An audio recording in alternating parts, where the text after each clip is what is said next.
बलराम संधू।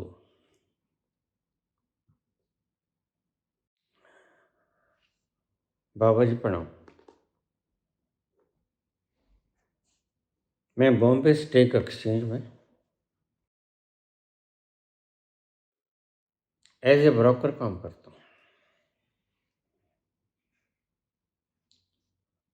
आपने Bombay stock exchange की भविष्यवाणी की थी कि 70,000 से 1 पॉइंट नीचे भी चाहे हो 69,999 तक चला जाएगा। अब पचड़ा ये है बाबा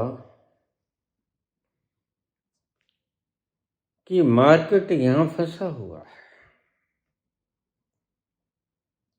ना तो आपका वो आंकड़ा दर्ज होता है, ना ही मार्केट ऊपर जा सकता है। ऊपर जाता है तो फिर नीचे आ जाता है। अब इसकी क्या व्यवस्था करें? देखिए पुत्र, ऐसा है,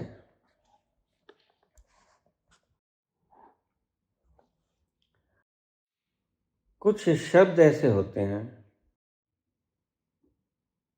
सभी नहीं, कुछ जो हम बांध कर फेंकते हैं ब्रह्मांड में, वो जब तक पूरे नहीं होते वो ब्रह्मांड के अंदर घूमते रहते हैं और उन्होंने पूरा होना ही होता है। और यही संत की परिभाषा और लक्षण भी है।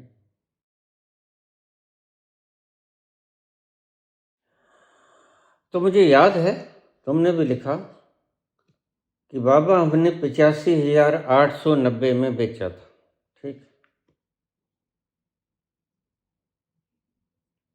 तो अगर 72,000 का भाव भी आप लगाओ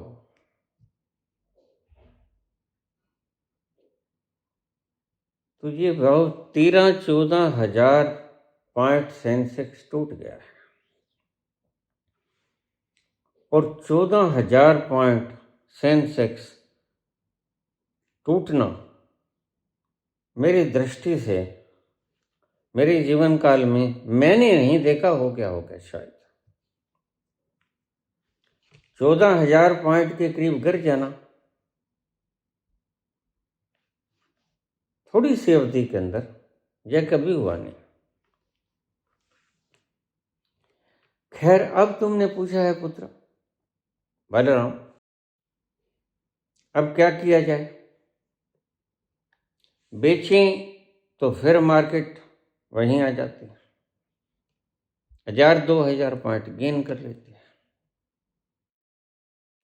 खरीदें तो वही झगड़ा, नीचे बैठ जाती है मार्केट। तो बेटे या तो स्टिल रहो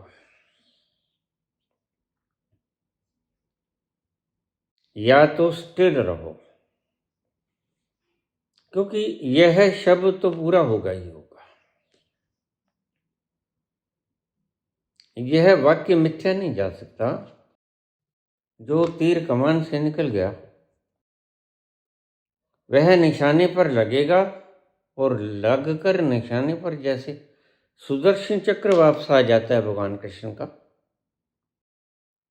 ऐसे ही मेरे शब्द मेरे तक वापस आएंगे। तुमने पूछा कि बाबा क्या करें? कुछ बातों को मैं बांध कर फेंका करता हूं ब्रह्मांड में।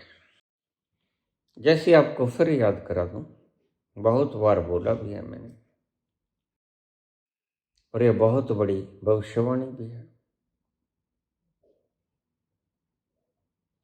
कि आरएसएस और बीजेपी का नाम लेवा, पानी देवा, झंडा उठावा कोई नहीं बचेगा। याद होगा तुम्हें।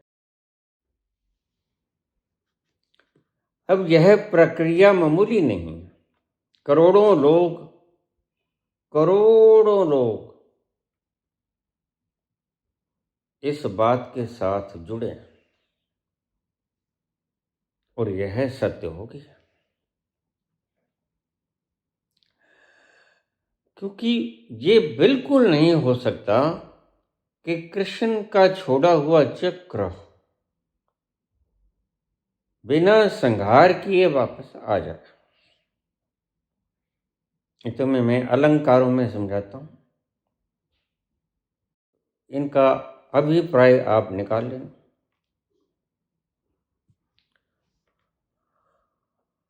कुछ भी बना, कुछ भी हुआ, आपने कितना भी नजरअंदाज किया, कोई फर्क नहीं पड़ता उससे। लेकिन गाहे बगाहे,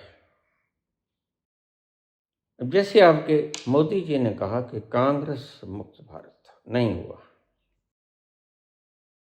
अभी भी कांग्रेस जिंदा है, अभी भी 100 सीटें कांग्रेस के पास हैं लोकसभा की, और 2-4 स्टेट्स भी होंगी शायद। तो ऐसा नहीं हुआ, कांग्रेस मुक्त भारत नहीं हुआ, लेकिन आरएसएस और बीजेपी मुक्त भारत का वर्ड ही हो जाएगा, उसका कोई झंडा उठाने वाला नहीं होगा। ये शब्द वैसे तो रिकॉर्डेड है मेरे बहुत से प्रवचनों में, लेकिन तुम भी अगर संबंधित हो तो अपनी पूरी ताकत भी लगा लेना। मैं तुम्हें ये नहीं कहता हूं कि मान लो, पूरी ताकत लगा लेना कि आरएसएस बची रह जाए, कोई ढील मत रहने देना कि बीजेपी बची रह जाए, पूरी कोशिश कर लेना। लेकिन तुम पाओगे कि आखिर में मेरी भविष्यवाणी ब्रह्मांड ने सत्य सिद्ध करती है। यह सवाल ब्रह्मांड का है और यह जिम्मेदारी ब्रह्मांड की है। संत बोल देता है पूरे करने की जिम्मेदारी ब्रह्मांड की होती है, अन्यथा वह दोषी ठहराया जाएगा। अब यह ब्रह्मांड की जिम्मेदारी है कि वह कैसे इनके पचड़े उधेड़ेगा। उधड़ रहे हम तो देखते थे, अपने आप को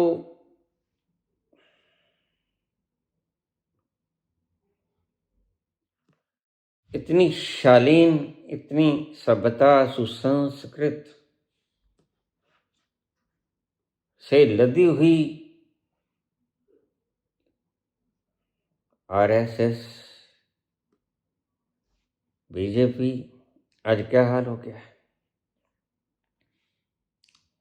तुम कहोगे प्रमाण जब तक व्यक्ति गद्दी पे बैठा है प्रमाण पूरे नहीं आया करते,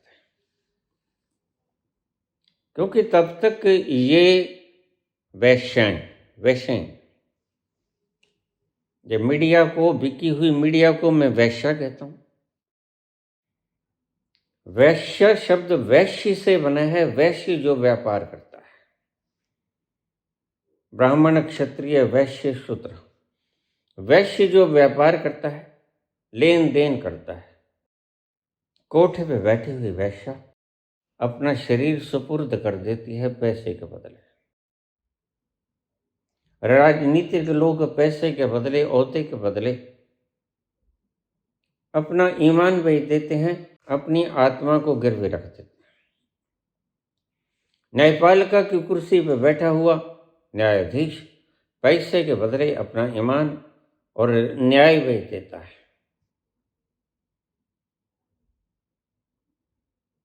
इन्हें ना तो न्यायाधीश कहा करो, ना इन्हें मीडिया के बोलने वाले एंकर कहा करो।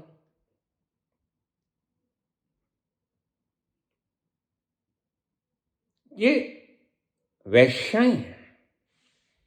जैसे आप किसी दुकानदार के पास, ये दुकानदारी करते हैं, दुकानदार के पास जाते हो, लो भाई मूंगी की दाल दे दो। सब्जी मार्केट में जाते हो, फल मार्केट में जाते हो, आप पैसा दे देते हो, फल ले आते हो, सब्जी ले आते हो, यह व्यापार हो गया। जहां लेन देन हो वो वैश्या होती है।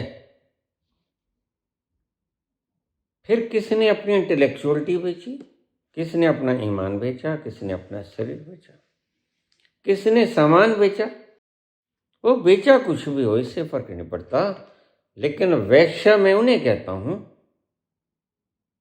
अब ये वैश्याएं हैं जो सत्य को झूठ में परोस रही हैं आपके सामने। हालांकि धर्म इस बात की इजाजत नहीं देता, इनके भीतर भी आत्मा कहीं ना कहीं तल पर कीचड़ से लिपटी पड़ी है। वह आवाज देती है लेकिन इनको सुनाई नहीं पड़ता। इनको पैसे की छनछनाहट अच्छी लगती है, इसलिए ये बिक जाती हैं पैसे के बहाने से। कोठे पर बैठी हुई वैश्या पैसे से बिक जाती है। और बहुत से गद्दार हुए जो तख्त ताज के कारण बिक गए, वो भी वैश्याएं थी। जिन्होंने आदान प्रदान किया वो सब व्यापारी हैं। आप इसकी वास्ट डेफिनेशन को समझना। It's a huge definition, vital definition, wide definition.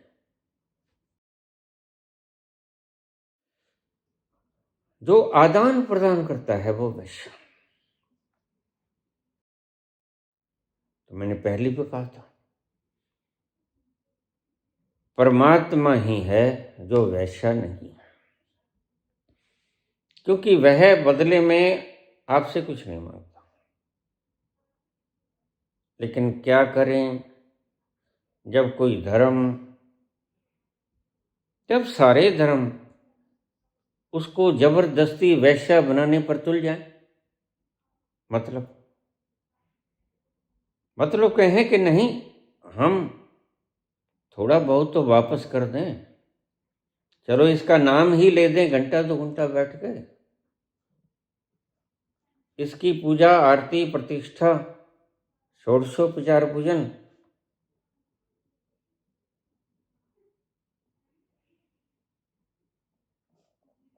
इस काल भैरव का दही कपूर देसी घृत दूध के साथ स्नान करके थोड़ा सा तो चुका दें, तो याद रखना तुमने परमात्मा को वैश्या बना दिया जबरदस्ती। कभी परमात्मा ने मांगा कि तुम मेरा नाम जपो?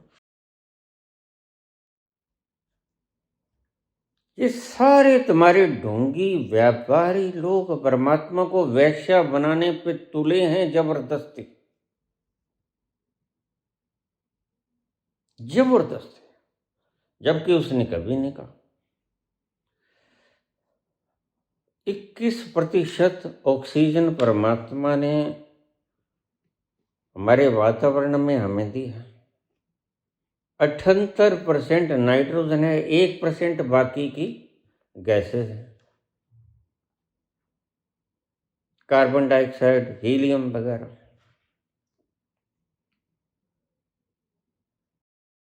तुम ऑक्सीजन ले लेते हो, कार्बन डाइऑक्साइड छोड़ लेते हो, हर पल छोड़ते हो, हर पल ऑक्सीजन लेते हो, अन्यथा तुम जी नहीं सकते।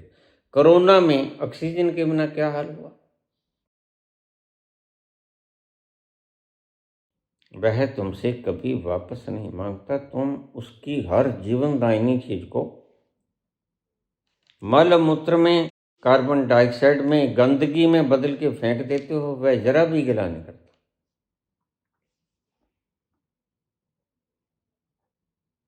तुम उसकी पापनाशिनी गंगा को मैल से युक्त कर देते हो, जरा भी नहीं कहता।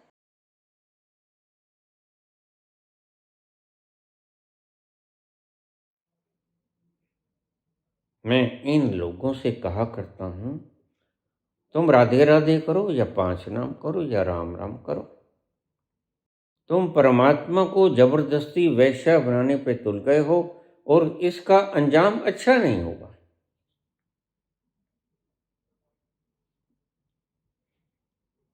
तुमने कभी देखा नामधारियों को कभी सुखी देखा तुमने?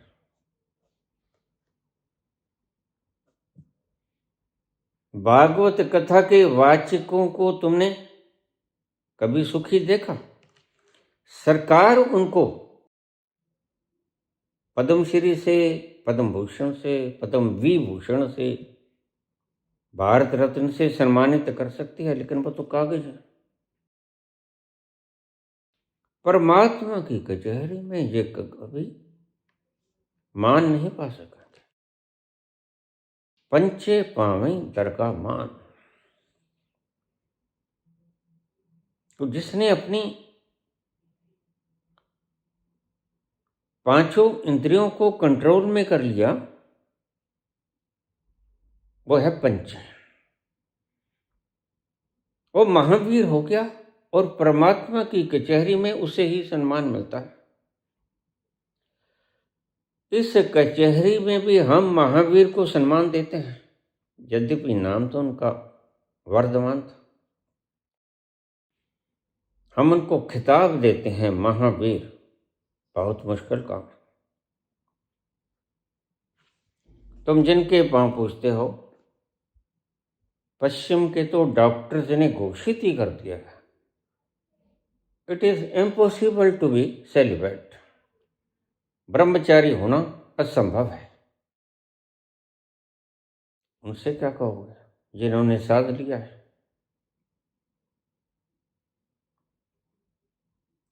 लेकिन मजे की बात यह है कि जिसके सद गया है उसको इन्होंने देखा नहीं, और उस व्यक्ति की वृत्ति ऐसी हो जाती है कि वह दिखावा करना नहीं चाहता, तो इनको पता भी कैसे चलेगा? तो इसमें किसी प्रकार के आश्चर्य करने की बात नहीं है कि मार्कस कह देते हैं कि परमात्मा नहीं। जरा भी आश्चर्य मत करना। नीचे कह देते हैं कि नहीं है, परमात्मा मर चुका है, गॉड इज डेड। चारवाक कह देते हैं कि परमात्मा क्या, यहां लेन देन का कोई हिसाब नहीं होता। टैक्सपेयर के पैसे से जहाज खरीद लो, चाहे तुमने एपिस्टीन के आइसलैंड पे ही क्यों ना जाना हो। ऋणम कृत्वा घृतम पिबेत भस्मभूतस्य देहस्य पुनरागमनम कुतः। अब यह एक्शन और रिएक्शन के सिद्धांत को भी नहीं मानता। ये कहता है उधारी ले लो, मोड़ना नहीं पड़ेगा, और तर्क बिल्कुल साफ सुथरा है कि जब कोई व्यक्ति ऋण देने वाला मर गया तो वापस किसको करोगे? और कर्ज लेने वाला भी मर जाएगा, यह मांगेगा किससे? तर्क बड़ा साफ सुथरा है। असल में तर्क साफ सुथरे ही होते हैं, इसलिए तो समझ में आ जाती हैं आचार्य की बातें आपको। आचार्यों की बातें आपको समझ में आ जाती हैं क्योंकि साफ सुथरी होती हैं। तुम उसी तल पर बैठे हो जिस तल पर आचार्य बैठे हैं। संवाद आसान हो जाता है। कृष्ण के साथ संवाद आसान क्यों नहीं होता? क्योंकि कृष्ण तुम्हारे तल से नहीं बोलते। कृष्ण तुमसे बहुत दूर हो गए, उनकी आवाज तुम्हें सुनाई ही नहीं पड़ती, इसलिए संवाद इतना आसानी से नहीं हो पड़ता। पंचा का गुरु एक ध्यान। पांचों वृत्तियों पर विकार पर कैसे विजय प्राप्त हो? ध्यान के द्वारा। बाबा ने बोला सब कुछ है, लेकिन अगर कोई मूर्ख शब्दों का, अर्थों का अनर्थ कर ले तो बाबा तुम्हें रोकेंगे नहीं आकर। रोकेगा कोई संत जो बाबा के तल पर पहुंच गया, कभी आएगा वो। तो 5 विकारों पर विजय प्राप्त करने वाला महावीर होता है और उसको सम्मान मिलता है उसकी कचहरी में।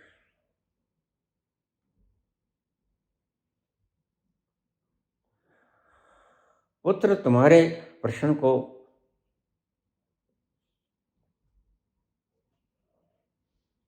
हल सिर्फ तभी होगा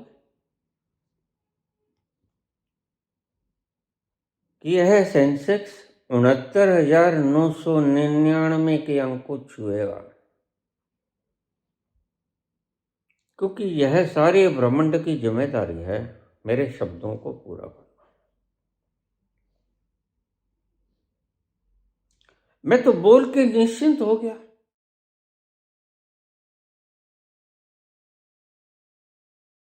बहुत साल पहले, 30 साल पहले मेरे पास एक व्यक्ति आया था, शादी के लिए। मुझे फोटो में दी कुछ। मैंने कहा देख, इससे बेटे बेटा होगा, इससे बेटी बेटी होगी, इससे 2 बेटियां होंगी, इससे 2 बेटा होगा, और ला दे फोटो में, तुझे बता देता हूं।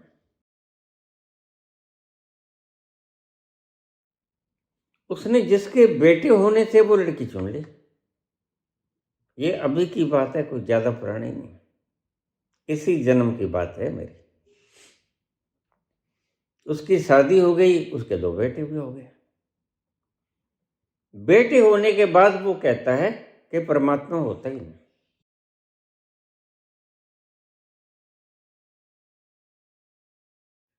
कई बार ऐसा करता हूं कि अब बेटा ले ले भाई, तू कहां से लेगा।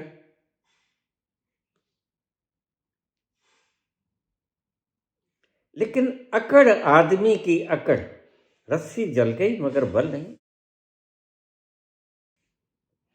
आपने रस्सी देखी, बलेवे वाली रस्सी जिसमें बट होते हैं, अक्सर बाजार में मिल जाती है। वो पट सन की बनी होती है, उसको आग लगा देना, वह बिल्कुल उसका बल नहीं जाएगा, काली हो जाएगी जलते, और काली क्या हो जाएगी, बल विहीन भी हो जाएगी। उसको थोड़ा सा हाथ लगाओ तो वह सारी कालिख में तब्दील हो जाएगी। तो रस्सी जल गई मगर बल नहीं गया। ऐसे ही अहंकारी लोग दुख भोगते रहते हैं। अहंकार कैसे खत्म हो और हम सुखी कैसे हो जाएं? गुरु से इसका फार्मूला कभी नहीं पूछते, लेकिन धन्यभागी हैं वो लोग जो गुरु से इसका फार्मूला पूछ लेते हैं। गुरु तो सदा ही बांटने को तैयार है, आया ही बांटने के लिए है। गुरु के भीतर अगर परमात्मा अवतरित हुआ, वो खुशबू पैदा हुई है फूल के भीतर, फूल ने उस खुशबू का क्या करना है, इसलिए वो बांटता है। कुछ नासापुटे सुगंधित हो जाएं, कुछ दिमाग खिल जाएं, किसी व्यक्ति का रोम रोम आनंदित हो उठे, झूम उठे, यही कामना है फूल की। वो एक मूर्ख कवि है, उसने लिखा, मुझे फेंक देना बनमाली, मुझे तोड़ लेना बनमाली, उस पथ पर तुम देना फेंक, मातृभूमि पर शीश कटाने जाते हो जहां वीर अनेक। मैंने कहा ये मूर्ख है।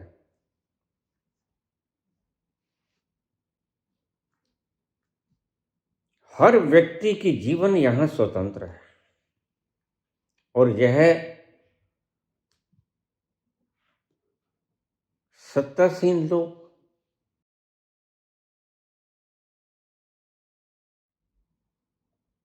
या तानाशाही की वृत्ति के लोग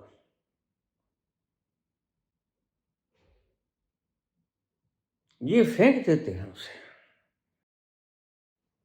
मैं इनसे कहता हूं सावधान,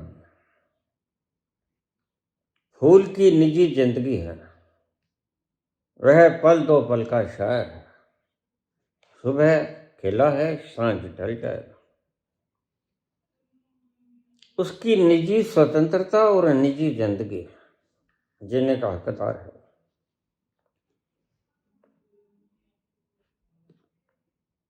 हे कवि श्रेष्ठ, वैसे तो मैं मूर्ख कहूंगा तुम्हें, क्या तुमने फूल से भी पूछा कि उसकी इच्छा क्या है? क्या फूल से पूछा कि उसकी इच्छा क्या है? वह भगवान के चरणों में अर्पित होना चाहता है। यह वह दुष्ट राजनीतिज्ञों के ऊपर बरसना चाहता है, यह वह मातृभूमि के लिए सिर कटाने वाले वीरों के पांव के तले आना चाहता है। कभी फूल से पूछा तुमने अपनी खोपड़ी से ही विचार करके लिख दिया। इनको मैं आचार्य कहता हूं, जो दूसरों की स्वतंत्रता को छीनकर अपनी बुद्धि से व्याख्यायित किया करते हैं, डिफाइन किया करते हैं चीजों को, अर्थों को। ऐसे ही बुद्धुओं ने गीता, अष्टावक्र गीता, उपनिषद और ऐसे ऐसे शानदार गूढ़ ग्रंथ जो उपजे उस भीतर के रहस्यमय तत्व के पास जाकर ये खोपड़ी में बैठे बैठे बोल देते हैं उसका अर्थ। भला ऐसा हो सकता है? मैं यहां बैठा बैठा ताजमहल को देखे बिना ताजमहल के सौंदर्य का व्याख्यान करता रहूं?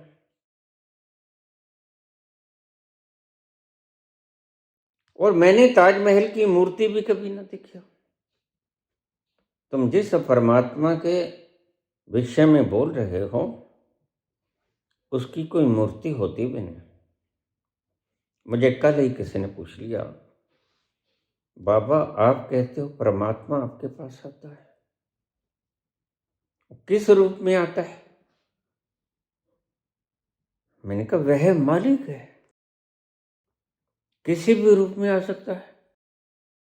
तो इतना विराट आपके पास साकार रूप में कैसे आ जा सकता है? मैंने कहा तो इसका मतलब ये है कि परमात्मा साकार रूप धरने में असमर्थ है, तो उसकी बोलती बताओगे।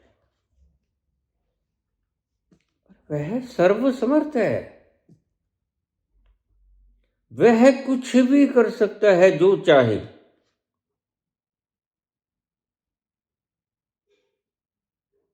तुम कहते हो कि इतना विराट सीमित होके तुम्हारे सामने बैठ जाता। हाँ तुम देखना कभी भरी गर्मी के अंदर जून जुलाई के महीने में एसी चलता होगा और मेरे पांव के पास एक कंबल रखा होगा। तुम देखना कभी आके। ये कंबल किस लिए है? क्या मुझे इतनी गर्मी में भी ठंड लगती है? नहीं, यह कंबल सिर्फ उस परमात्मा के लिए है जिसको थोड़ी सी मैं ऊंची गद्दी पे बैठाना चाहता हूं। प्रभु आप यहां बैठ जाओ। मैंने बहुत बार लोगों से कहा है तो प्रणाम करके जाते हैं, उसे चूम के जाते हैं। मैंने कहा यहां आकर परमात्मा बैठता है। बहुत सालों से मैं यही बात कहता रहा हूं, आपसे तो मैंने बात अभी खोली ना, लेकिन मेरे पास आने वालों को तो बहुत पहले से बता रहा हूं। तो यह कंबल उस सृजनहारे के लिए बना है कि आप यहां विराजो। थोड़ा ऊंचे बैठो मेरे से। मिठत नीवी नानका गुण चंग्याइयां तत्त। हे जहां पना हे सारे ब्रह्मांडों के वाली बलि, यह आपका ही बनाया हुआ तंत्र और यंत्र आपके चरणों में नतमस्तक है। अब शब्दों में आपको बोला नहीं जा सकता,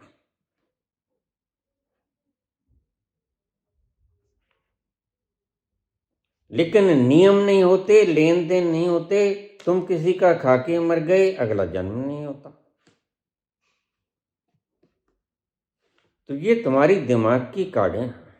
इस्लाम कहता है, ईसाइयत कहती है बस एक जन्म होता है।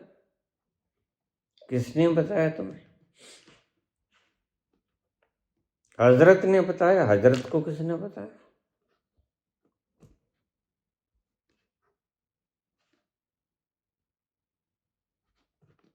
और हमारे संत कहते हैं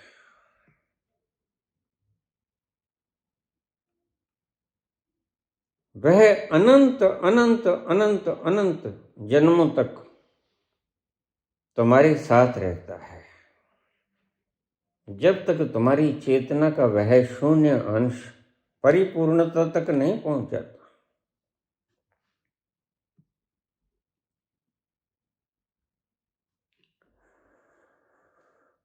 लेकिन अगर तुम कहोगे कि लॉ ऑफ ग्रेविटेशन नहीं है, और ऐसा चार्वाक पैदा हो सकता है जो कहे कि law of gravitation does not exist, कह सकता है, कोई आपत्ति नहीं। लेकिन क्या चीजें ऊपर फेंकोगे तो नीचे नहीं आएंगी? नियम काम करेंगे? नहीं करेंगे? करेंगे। तो एक व्यक्ति अगर मूर्ख हो गया तो क्या उसके पीछे तुम वाद बना के बैठ जाओगे? मार्क्सवाद, चार्वाकवाद, चाणक्यवाद, क्या तुम वाद बना के बैठ जाओगे? नहीं। बस अपनी पहुंच के अंदर ही रहो तो श्रेष्ठ।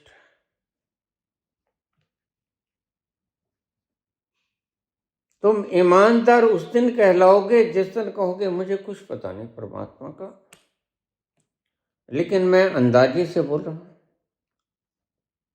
अपनी खोपड़ी की तहों को उधाड़ उधेड़ के, न्यूरॉन्स को छांट कांट करके, अपनी ही देखी हुई, सुनी हुई, समझी हुई, पढ़ी लिखी हुई, महान पुरुषों से सुनी हुई चीजों को जोड़ तोड़ के बोल रहा हूं। कहीं की ईंट कहीं का रोड़ा, भानुमती ने कुनबा जोड़ा।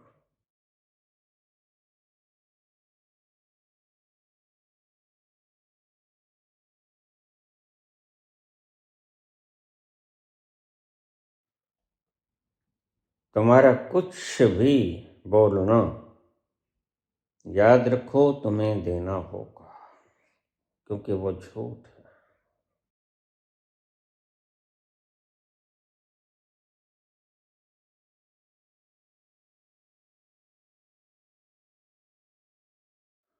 मैं रोज बोलता हूं YouTube के ऊपर मेरा सारा डाटा उपलब्ध है,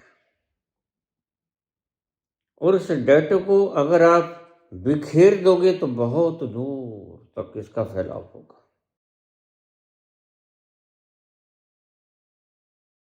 लेकिन अगर मैं इसे कंप्रेस करके और छोटे से यंत्र में डालूं तो ये आ जाएगा ना उसमें, और वही डेटा होगा। जब तुम चाहोगे तब इसे खोल लो और सारा कुछ सुनते रहो। उस डेटा को कंप्रेस करके सारा YouTube, मेरी 3000 वीडियोस,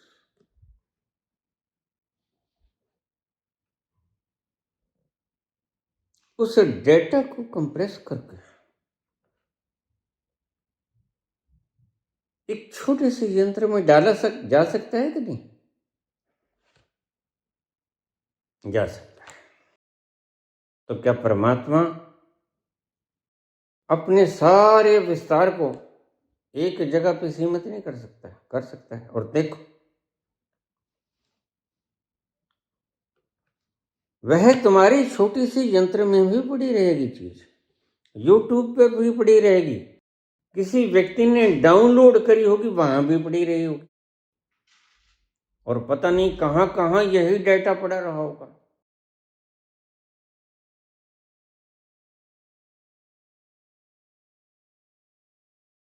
हार्ड डिस्क में भी हो सकती है। लेकिन मैं तुमसे पूछता हूं कि इतना विशाल डाटा, 3000 वीडियोस 2-2 घंटे की हैं कई, तो उसको कंप्रेस करके हम एक छोटे से यंत्र में नहीं डाल सकते हैं? डाल सकते हैं। क्या उससे वह मर जाएगा, उसकी विराटता मर जाएगी? नहीं मरेगी। जैसे ही हम उसको प्रकट करना चाहें, हम उसको प्रकट कर सकते हैं।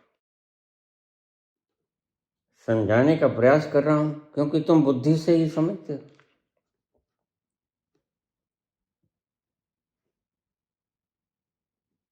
उसके सिवा तुम्हारे पास इससे श्रेष्ठ यंत्र है ही नहीं।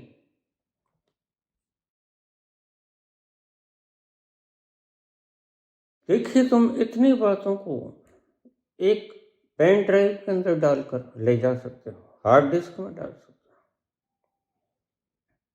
और किसी को पता भी नहीं चलेगा कि इसके अंदर कितना मसाला है। अगर तुमने कहीं भी किंतु परंतु की, उसका सीधा सा मतलब है कि तुम उसे सीमित समझ रहे हो। तुम समझते हो कि वह सिर्फ निराकार है। नहीं, मुझसे लोग पूछ लेते हैं, बाबा वह निराकार है कि साकार है, सगुण है कि निर्गुण है? मैंने कहा, यह प्रश्न तुम्हारा व्यर्थ है, प्रश्न सही नहीं। दोनों हैं, साकार भी है, निराकार भी है, सगुण भी है, निर्गुण भी है।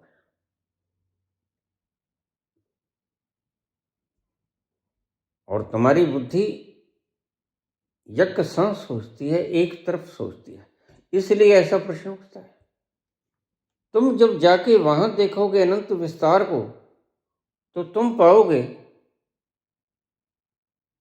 दो है ही नहीं।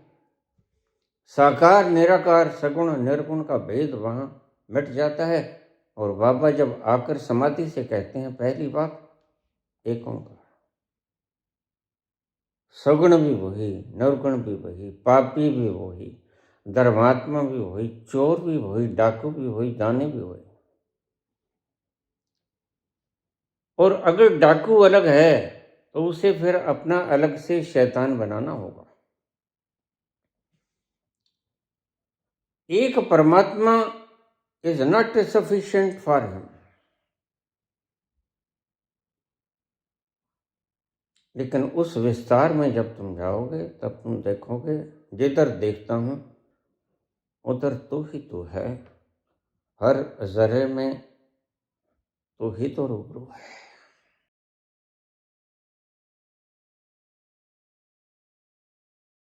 तो अगर तुम कहते हो कि बाबा थोड़ा सा 1200-1500 पॉइंट का रह गया है, अब इसके लिए कोई कृपा कर दो। कृपा यह है कि मैं अपने संकल्प को वापस ले लेता हूं। जितना गिर गया गिर गया, और वह नहीं वापस करेगा। ब्रह्मांड जिद भी कर बैठता है, ब्रह्मांड जिद कर लेता है, नहीं अब वापस नहीं होगा। ये तीर कमान से छूट गया, अब यह पूरा करके ही वापस होगा। तो दो ऑप्शन है, मैं कह के देख लूंगा, वैसे तो गनी गई थोड़ी रही, वो भी बीती जाए।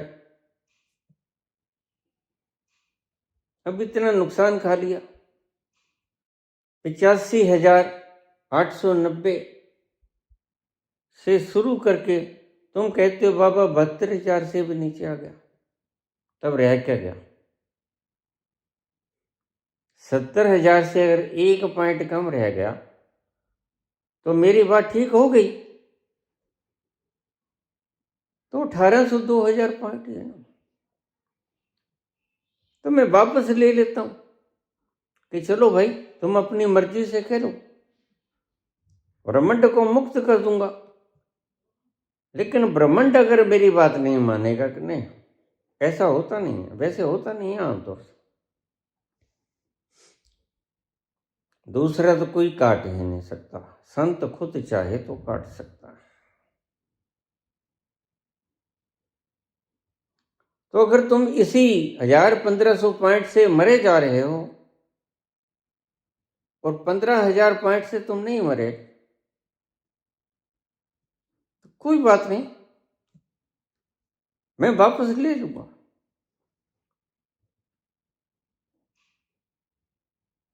फिर वह जाने, वह अगर ले भी आएगा 1000-2000 पॉइंट और नीचे कर देगा, कोई खास बात नहीं। मैंने इतना कम तो बोला भी नहीं,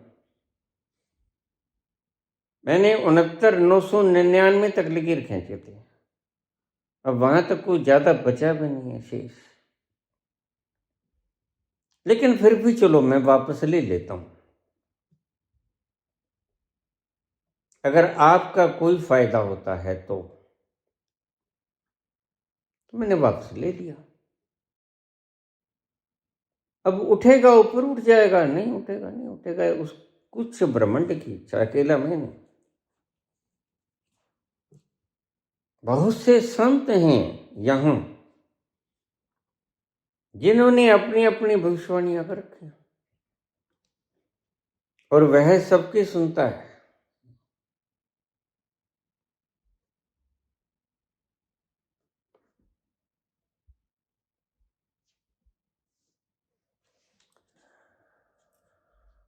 तूने पूछा पुत्र के, आपने कह दिया ठीक तो हो गया, हाँ ठीक तो हो गया, करीब करीब ठीक हो गया, लेकिन फिर भी चलो मैं वापस ले लूंगा, ले लिया।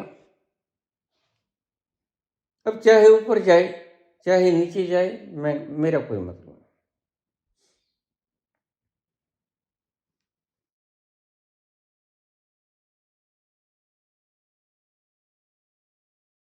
एक और प्रश्न थोड़ा सा आ रहा है सूक्ष्म से, उसका जवाब मैं दे दूं कि टाइम बैंड अगर कोई भविष्यवाणी होती है ना, वो तो होगी ही होगी। जैसे मैंने आपसे कहा कि 20 अप्रैल 2138 को शाम को 4 बजे के करीब कुछ मिनट इधर उधर हो सकता है, उल्कापात होगा और भारी विनाश हो जाएगा। 20 अप्रैल 2138 यह टाइम बैंड हो गई, यह भविष्यवाणी टाइम बैंड है, यह भविष्यवाणी टाइम बैंड नहीं थी। देखने में तो आमतौर से यह सेंसेक्स बहुत कम था, जब से मैं इसका भाव देखा करता था 1200-1300 हुआ करता था सर, 1200-1300। हाँ, तो वहां से उठा कहां तक पहुंच गया। तो टाइम बैंड भविष्यवाणी, छोटी सी बात मुझे याद आ गई। एक व्यक्ति, अमीर परिवार के बेटे के साथ मेरा झगड़ा था। झगड़ा मेरा नहीं था, एक पूरी की पूरी संस्था का झगड़ा था। उन्होंने मुझे हेड के रूप में नियुक्त कर दिया था कि जैसे बहुत से लोग आके मुझे पैसे दे जाएं, आप अपनी जिम्मेदारी को पे किसी आदमी को वह पैसा दे दो और उससे वापस लेते रहो इंस्टॉलमेंट्स में। तो ये किया मेरे भाई ने शुरू था, लेकिन उसकी डेथ हो गई थी सुरेश की। तो मैंने उसको संभाला, मैंने कहा कोई बात नहीं, तुम चिंता मत करो, मैं संभाल लूंगा इसको। तो मेरे संभालते संभालते एक बहुत अमीर घराने का बच्चा थोड़े से पैसे उस वक्त में 30-40 हजार रुपया होगा शायद, पक्का याद नहीं है।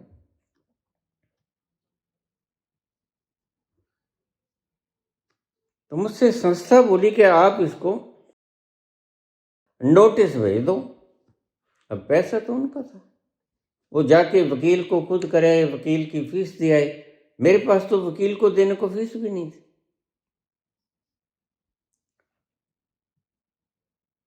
तो समनिंग उसके घर में चली गई। उसने समनिंग को पढ़ा। अमीर का बेटा था, अहंकार अहंकार को चोट लगी।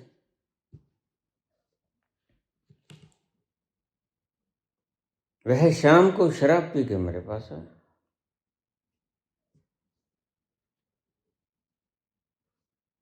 खूब शराब पी उसने, मेरे पास आया।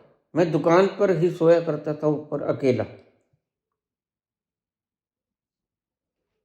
1982 की बात है,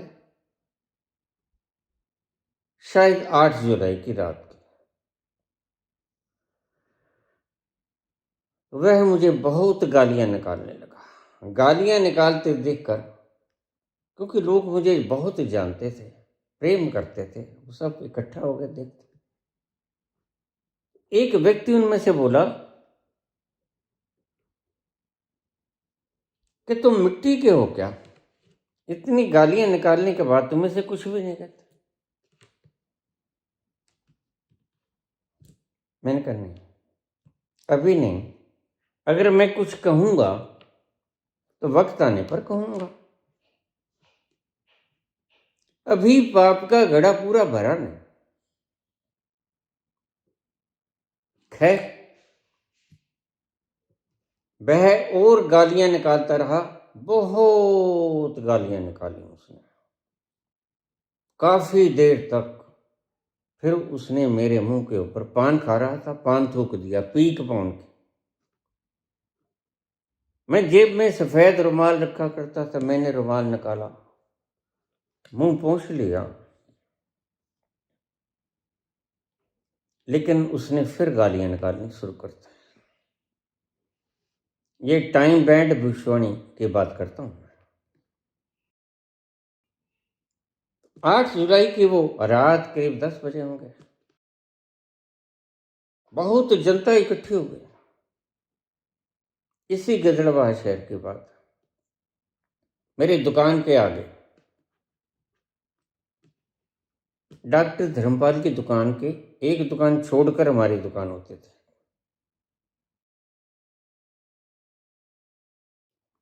उसने फिर काफी गाली निकालने के बाद फिर और सभी बोलने लगे कि देख, तू गाली मत निकाल भाई, ये ब्राह्मण व्यक्ति है, तुझे बोलता कुछ नहीं। और हमें पता है हमारे ही पैसे हैं। वो जो इकट्ठे हुए थे उनमें से बहुत लोग थे उसमें साझेदार। किस्तें होती हैं वो, इंस्टॉलमेंट्स, कमेटीज कहते हैं उसे, आज भी चलती होंगी वो।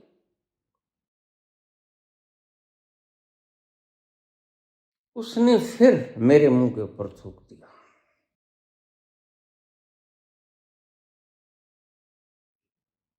मैंने उसे कहा भाई सो जाने दिया मुझे, मैं सोने चला था,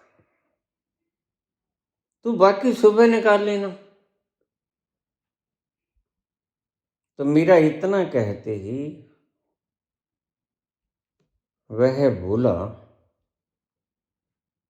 गाली निकाल के बोला कि सुबह तक तू जीवित रहेगा बामणा। पंडित जी को ब्राह्मण कहते हैं, बामणा। बामणा, अगर सवेर तक तू जीवित रहेगा तो ही तेरे को गाली निकालूंगा ना। अब ये अंतिम बात है। अब मेरे भीतर का परमात्मा बोल उठा और वहां प्रत्यक्षदर्शियों ने मेरे ये शब्द सुने। मैंने कहा फिर ठीक है, फिर जाओ, लेकिन एक बात सुनते जाओ। मैंने उसकी कॉलर पीछे से पकड़ ली।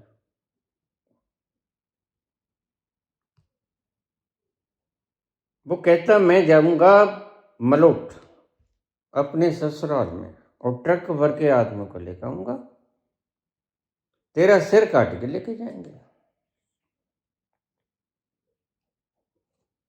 तो जब वो वापस जाने लगा तो मैंने पीछे से उसका कॉलर पकड़ लिया। यह थी टाइम बैंड भविष्यवाणी।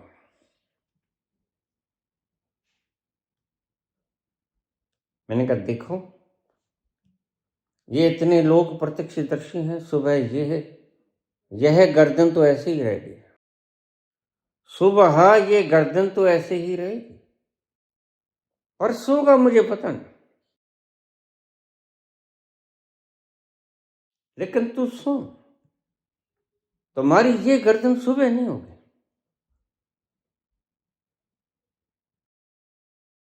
अब वहां खड़े हुए लोग मुझे जानते थे, वो कांपने लगे, डरने लगे। मुझे एक मित्र ने कहा आपने ये क्या कह दिया? मैंने कहा मैंने नहीं कहा, ये उसने कहा जो सर्जनहारा है, इसमें मेरा कोई रोल नहीं। मैं आराम से सो गया। और देखो, जब संत बोलता है, मुझे बहुत से लोग पूछ लेते हैं। एक बिटिया ने पूछा आपने जब कहा कि तेरे 2 बेटे होंगे, तुम्हें नींद ठीक से आ गई थी?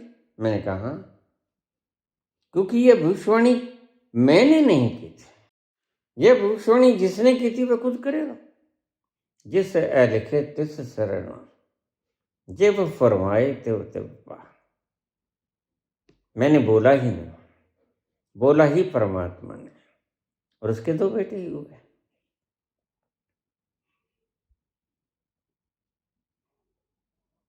फिर परमात्मा ने, वो कहते परमात्मा होता है, परमात्मा मुझसे कहने लगे रोज ही आते, कहते कोई बात नहीं विजय, मैं इससे निपट लूंगा।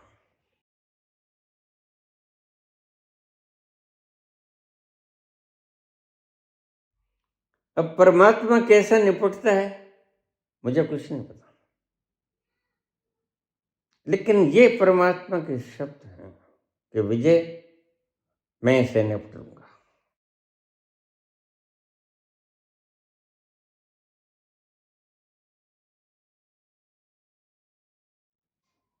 ये होती है। और सुबह मुझे खबर मिली, मैं किसी चाय की दुकान पर जाकर चाय पिया करता था। जब चाय की घूंट में भरने लगा तो वहां पर बैठे हुए उसे मैं चचा जी कहता था, चचा जी आज मीठा थोड़ा सा ज्यादा डाल दिया है। कहते कोई बात नहीं। आज मेरा दिमाग, मेरे पड़ोस में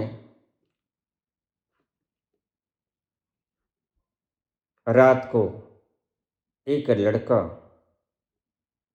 उसका सिर किसी ट्रक ने या किसी बस ने निचोड़ दिया, बस ऊपर से, सिर के ऊपर से चली गया। वह सिर मांग रहा था मेरा,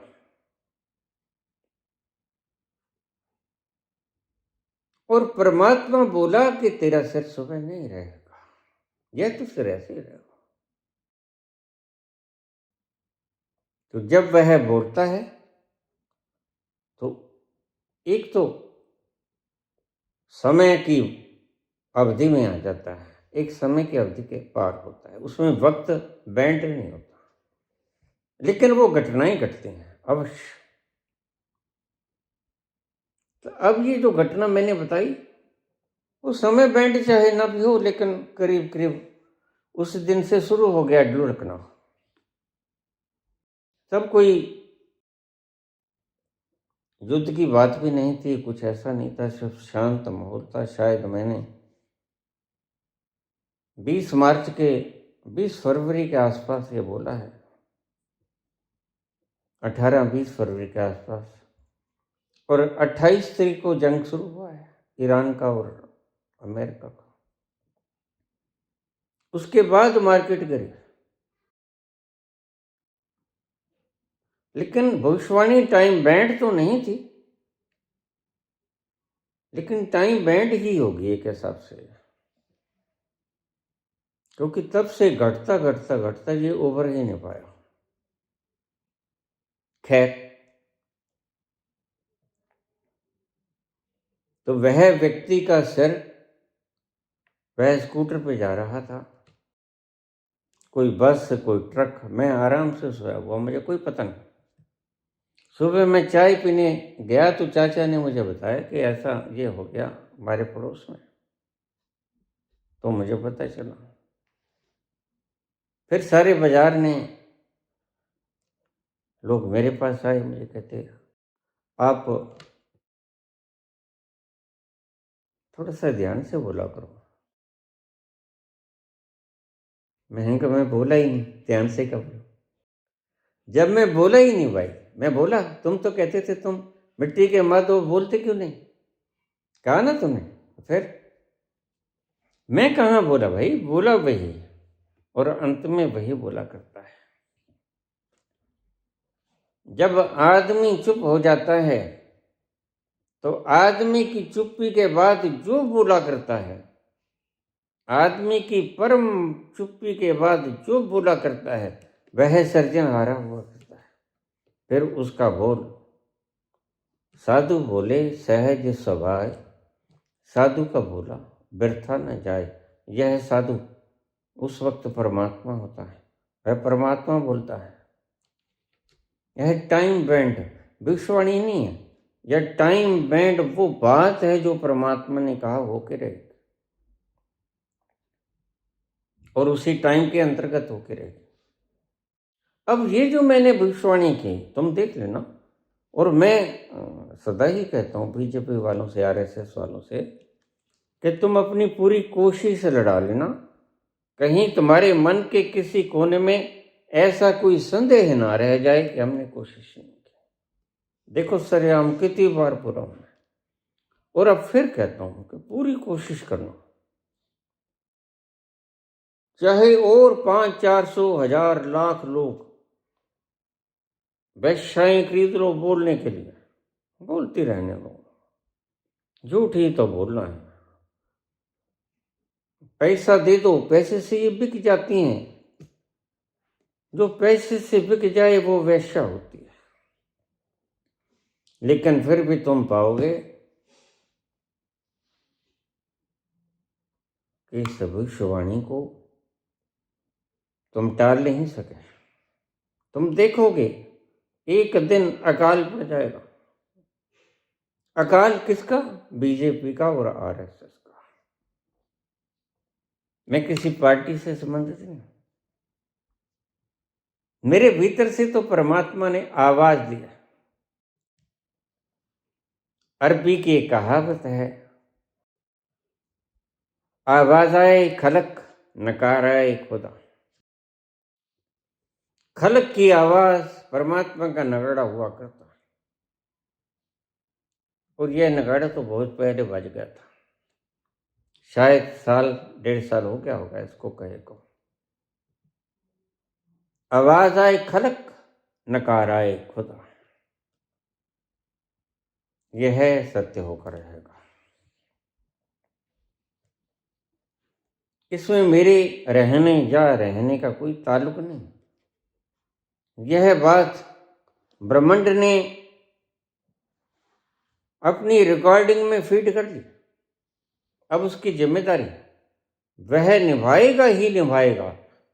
वह बड़ी सर्वोच्च सत्ता, बड़ी न्यायकारी है।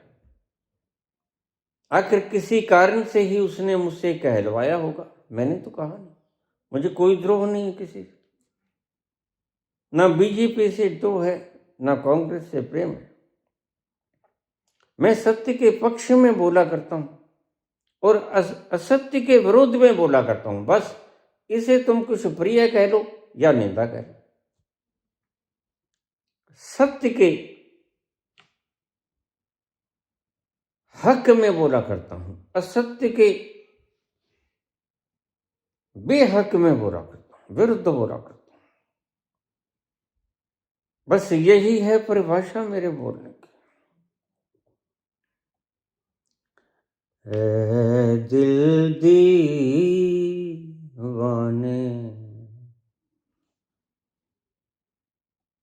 खेल है क्या जाने,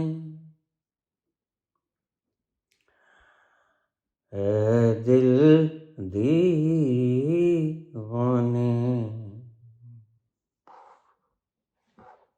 खेल है क्या जाने, दर्द भरा ये गीत कहाँ से इन होठों पे आए, दूर कहीं ले जा, ओ भूल गया क्या, भूल के भी है मुझको याद जरा सा,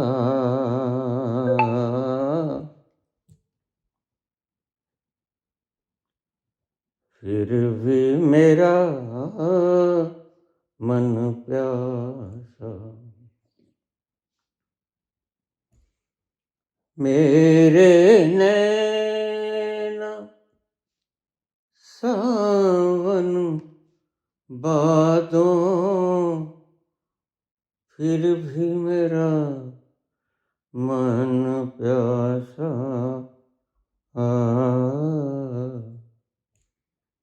फिर भी मेरा मन प्यासा।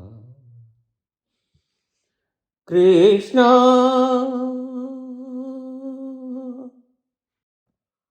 कृष्णा कृष्णा कृष्णा।